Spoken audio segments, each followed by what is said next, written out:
हर हर महादेव। दोस्तों, आप सुन रहे थे मेरे साथ मैं तेरी हीर भाग 62। मुरारी के बगल में बैठी गौरी एकटक उसे देखे जा रही थी और मुरारी खामोशी से उसे। काफी देर तक मुरारी ने जब कुछ नहीं कहा तो गौरी ने कहा, क्या हुआ है अंकल, कुछ तो बोलिए ना। क्या आप मेरी और मान की सगाई से खुश नहीं हैं? गौरी की बात सुनकर मुरारी की तंद्रा टूटी और उसने कहा, अरे नहीं नहीं, जे क्या कह रही हो तुमरे और मुन्ना की सगाई से हम काहे नाराज होंगे? तो फिर क्या हुआ?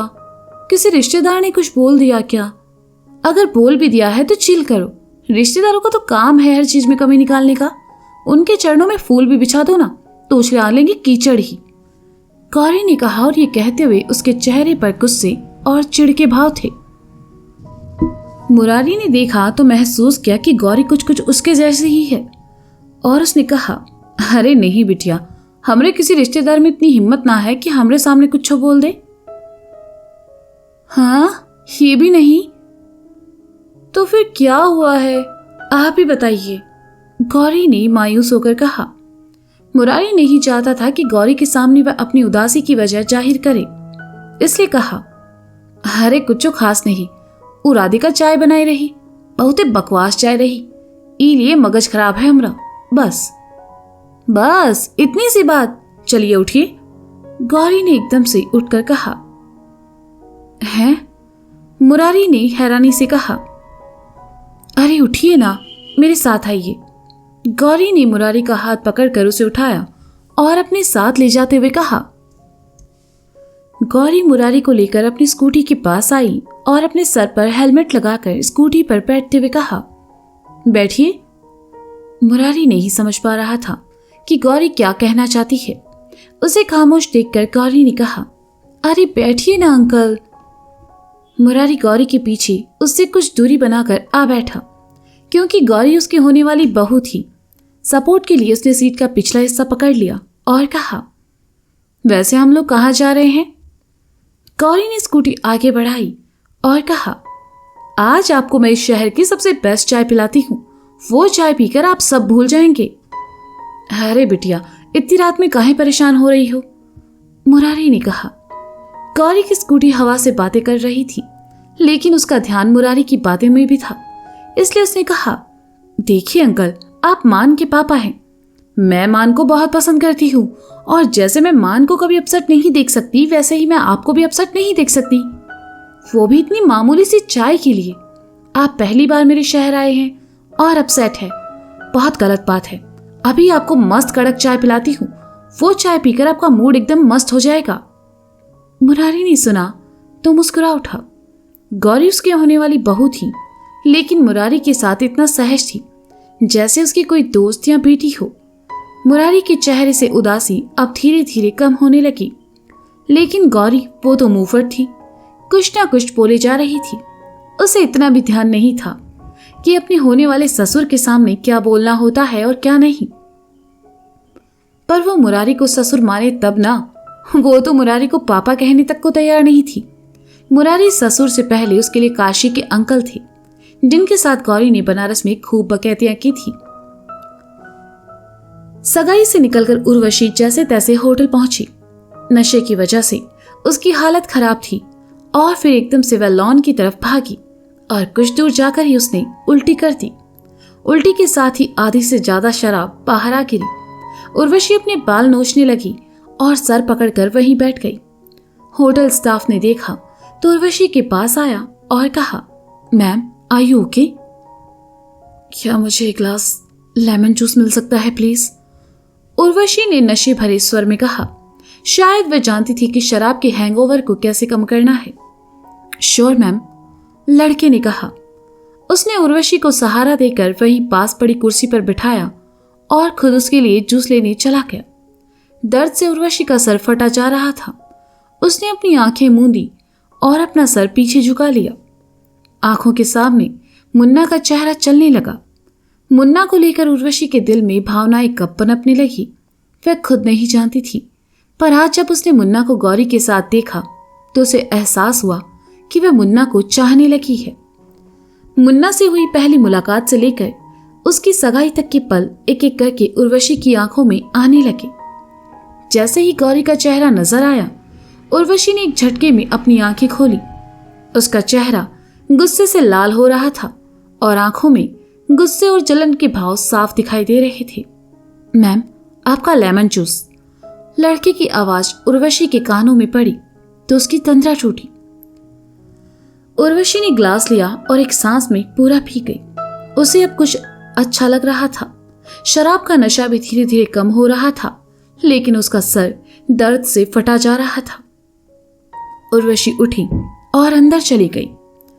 उसी होटल के कमरे की खिड़की पर खड़े चौहान साहब अपने फोन से बार बार किसी नंबर को डायल करते, कान से लगाते और फिर झुंझलाकर फोन काट देते। उन्होंने एक बार फिर वही नंबर डायल किया और सामने से जवाब आया, आपके द्वारा डायल किया गया नंबर अभी कवरेज क्षेत्र से बाहर है, कृपया कुछ देर बाद संपर्क करें। आखिर ये उर्वशी है कहाँ? आज शाम तक वो विक्रम के साथ थी, उसके बाद से उसका कोई अता पता नहीं है, और एक तो ये उसका फोन भी नहीं लग रहा। उर्वशी मेरे लिए मुसीबत बने इससे पहले मुझे हमेशा के लिए उसका मुंह बंद करना होगा। कहते हुए चौहान साहब के चेहरे पर कड़वाहट के भाव तैर गए। जैसे तैसे करके उर्वशी अपने कमरे में आई। बाथरूम में आकर उसने कई बार अपना मुंह धोया। ठंडा पानी चेहरे पर लगने से उसे राहत महसूस हो रही थी। वह कमरे के बाहर आई और शीशे के सामने आकर खड़ी हो गई। उसने तौलिया उठाया और अपना मुंह पोंछने लगी। यकायकी उसे शीशे में अपना अक्ष नजर आया। ये उर्वशी का पुराना अक्ष था, जब वो 24-25 साल की जवान खूबसूरत लड़की हुआ करती थी। खूबसूरत वह आज भी थी, लेकिन अब उम्र 24-25 के बजाय 44 से 45 हो चुकी थी। उर्वशी शीशे में दिखाई दे रहे अपने अक्ष को बड़े ध्यान से देखने लगी और फिर वह अक्ष एकदम से उर्वशी पर हंसा। अपने ही अक्ष को खुद पर हंसते देखकर उर्वशी के चेहरे पर गुस्से के भाव उभर आए और उसने कहा, क्यों हंस रही हो मुझ पर? हंसू नहीं तो और क्या करूं? अपने से आधी उम्र के लड़के को पसंद करती हो तुम, सोचकर ही हंसी आ रही है। उर्वशी को लगा जैसे शीशे में दिखता उसका अक्ष बोल रहा है, लेकिन ये उसके ही अंतर्मन की आवाज थी। वह गुस्से में आग बबूला हो गई और कहा, तुम कहना क्या चाहती हो? मैं अब भी जवान हूं, आज भी लड़की मेरी एक अदा पर घायल है। ऐसा कोई मर्द नहीं जिसने मुझे देखकर आहें ना भरी हो। लगता है तुमने ध्यान से खुद को देखा नहीं। अपने चेहरे से ये नकाब हटाओ और देखो उर्वशी तुम क्या रह गई हो। अक्ष की आवाज फिर उर्वशी के कानों में पड़ी। उर्वशी शीशे के पास आई और बड़े ध्यान से खुद को देखने लगी। चेहरे पर पड़ी झुर्रियां, जिन्हें वह सुबह रोज मेकअप से छुपा लिया करती थी, आंखों के नीचे पड़े काले घेरे, बेजान बाल, सफेद और बेजान पड़े होंठ। उर्वशी ने खुद का ये रूप देखा तो घबरा कर पीछे हट गई। शीशे में अक्ष अभी भी दिखाई दे रहा था और मुस्कुरा रहा था। आंखों में खौफ लिए उर्वशी ने उसे देखा तो अक्ष एक बार फिर कहने लगा, क्या हुआ? हकीकत देखकर डर गई क्या? तुम अपने बेटे की उम्र की लड़की का ख्याल अपने दिल में कैसे ला सकती हो? क्या तुम्हें थोड़ी भी शर्म नहीं आती? या फिर मर्दों की इतनी आदत हो गई है कि हर रोज तुम्हें अपने बिस्तर पर एक नया मर्द चाहिए? अक्ष ने इतना ही कहा कि उर्वशी गुस्से में चिल्ला उठी, चुप हो जाओ, मैं उससे प्यार करती हूँ। किसी से प्यार करना गलत है क्या? नहीं, पर अपने बेटे की उम्र के लड़के से प्यार करना गलत है। अपनी हवस को प्यार का नाम मत दो उर्वशी। पिछले बीते एक दशक में कितने ही मर्दों के साथ तुमने अपनी रातें रंगीन की है, ये मत भूलो तुम। अक्ष ने कहा, वो मेरा अतीत था, मेरे आज में मैं किसी भी मर्द की मोहताज नहीं हूं। उर्वशी ने जलती आंखों से शीशे में खुद को देखते हुए कहा, तो फिर विक्रम? विक्रम कौन है और उसके बुलाने पर क्यों चली आई तुम? अक्ष ने सवाल किया। वो सिर्फ जरिया है उस आदमी तक पहुंचने का जिसने मुझे मेरा सब कुछ छीन लिया और मुझे इस दलदल में ला दिया। उर्वशी की आंखों में गुस्से की जगह अब दर्द था। अगर उसे पता होता तो अब तक वह तुम्हें उसका नाम बता चुका होता। विक्रम सिर्फ तुम्हारे साथ खेल रहा है। जो जाल उसने तुम्हारे इर्द गिर्द बिछा रखा है उससे बाहर निकलो तुम। कहते हुए अक्ष धुंधला होने लगा। उर्वशी दौड़कर शीशे के सामने आई और शीशे को छूकर तड़पते हुए कहा, लेकिन मुन्ना के लिए मेरा प्यार झूठ नहीं है। ये वहम भी जल्दी ही दूर हो जाएगा। कहते हुए अक्ष गायब हो गया। उर्वशी ने शीशे पर हाथ घुमाया, लेकिन उसे वो अक्ष फिर नजर नहीं आया। नजर आ रहा था तो शीशे में उतरा हुआ चेहरा, जिस पर बढ़ती उम्र के निशान दिखाई दे रहे थे। उर्वशी थके कदमों से बिस्तर की तरफ चली आई और निढाल होकर गिर पड़ी। वक्त उसे उसकी पुरानी दुनिया में ले गया और सोचते सोचते कब उसकी आंख लगी उसे पता ही नहीं चला। चाय पीते हुए वंश की नजर निशी पर पड़ी। वह चाय के साथ बन बटर भी खा रही थी और खाते हुए थोड़ा सा बटर उसके होंठों के साथ में लग गया। वंश को नजर पड़ी तो उसने बटर हटाने के लिए अपना हाथ निशी की तरफ बढ़ाया। निशी को लगा वंश उसका बन बटर खाना चाहता है, इसलिए उसने जल्दी से हाथ में पकड़ा बन का एक टुकड़ा अपने मुंह में रख लिया। बन का टुकड़ा इतना बड़ा था कि निशी से कुछ बोला भी नहीं जा रहा था। वह जो बोल रही थी वंश को वह भी समझ नहीं आ रहा था। उसने उंगली से निशी के होंठों पर लगा मक्खन उठाया और निशी की आंखों में देखने लगा। निशी भी बन मुंह में भरे वंश को देख रही थी। वंश ने अपनी उंगली पर लगे निशी के जूठे बटर को अपने होंठों से लगाकर खा लिया। बेचारी निशी को इसकी जरा भी उम्मीद नहीं थी। वंश की इस हरकत ने तो उसका दिल ही धड़का दिया। निशी आंखें फाड़े वंश को देखे जा रही थी। वंश उठा और कहा, मैं बिल पे करके आता हूं। निशी ने बस हाँ में गर्दन हिला दी, क्योंकि कुछ बोलने की कंडीशन में तो वो बिल्कुल नहीं थी। वंश वापस आया तब तक निशी मुंह में भरा बन खत्म कर चुकी थी। वंश ने देखा निशी बाइक के पास खड़ी है। वंश आकर बाइक पर बैठा और निशी से बैठने का इशारा किया। वंश जो कुछ देर पहले तक निशी के साथ बहुत रोमांटिक हो रहा था, अब एकदम से नॉर्मल हो गया। रात का वक्त था, ऐसे में हल्की ठंड बढ़ चुकी थी। निशी ने अपनी बाहों को सहलाया तो वंश ने कहा, क्या हुआ, बैठो ना।